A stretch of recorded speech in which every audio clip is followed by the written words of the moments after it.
we discovered something so bizarre that it blew my mind. The fact that a lot of my students did not know how to use aru versus iru, or if you want to be formal, arimasu versus imasu. I was very shocked about it, but it's okay, because even if you know it up here, sometimes it's hard when you want to actually speak Japanese, it doesn't come out. So learning something and using it's very different, so it's okay. And we're going to talk about the difference in this video. So buckle up, guys, it's going to be a fun show.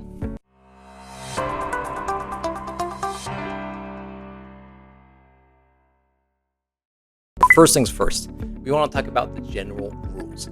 Arimasu is used in general for when you want to talk about items. So, items, objects, your cap, your shirt, anything that's an item, an object, you can use arimasu, right? So, imasu, on the other hand, is used for people. When you want to talk about people, pets, or anything that's alive, animals, right? Let's see, for plants, what do we use? Plant is actually for plants right there. Kind of reminded me back there, but plants is an item in Japanese. I guess it kind of sounds alive, but it's not in Japanese. Anyways, you get the idea. So for your shirt, you can say, for example, there is my shirt. My shirt's right there. Shatsu ga, boku no shatsu wa soko ni aru. It's right there, right? Or my cap is in my car. I forgot it in my car. Boshi ga kuruma ni aru. Boshi ga kuruma ni arimasu if you want to be formal. This is how we use for items, right? On the other hand, iru, like I said, it is used for people or things that are alive. So if you want to say your kid's in the car, I said my cap was in the car because it's an item. You can say boshi ga kuruma ni aru. For your kid, you want to say kodomo ga kuruma ni imasu, right? Not arimasu, okay? Because I hope your kid is not an item. It's a person, right, guys?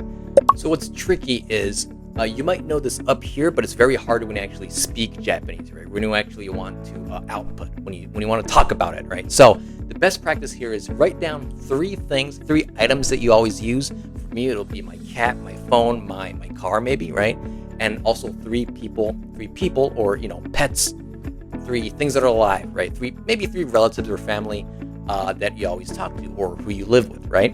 Do you have a parent? Do you live with your wife? Whatever, right? So you got three items here, and then three items here, or three people here. What you do is you describe them as being in a car. So, is your cap in the car? For me, it'll be my phone. I forgot in my car, right? Is my wife in the car, right? So you make these three sentences. Kuruma ni keitai ga aru. Okusan ga kuruma ni iru.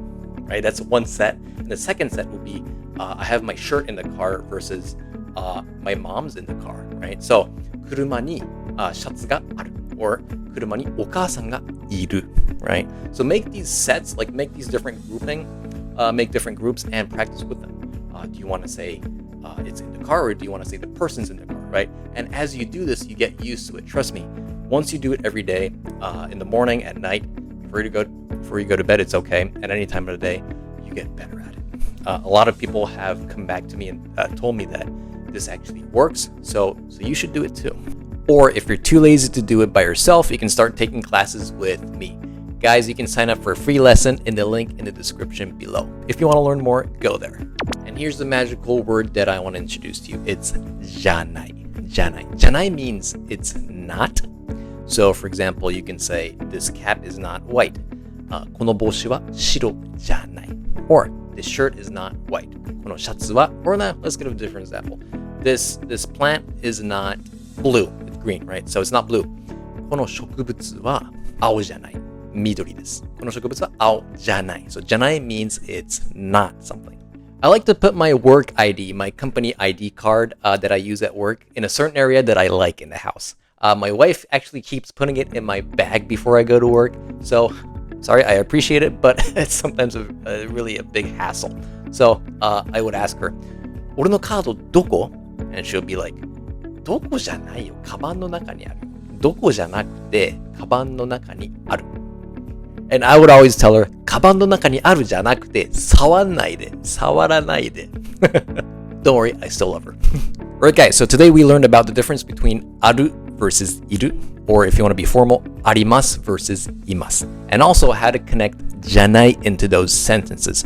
So if this information was helpful, please subscribe so you do not miss any other information that I talk about in this channel. All right, guys, I'll talk to you in our next video. Bye-bye.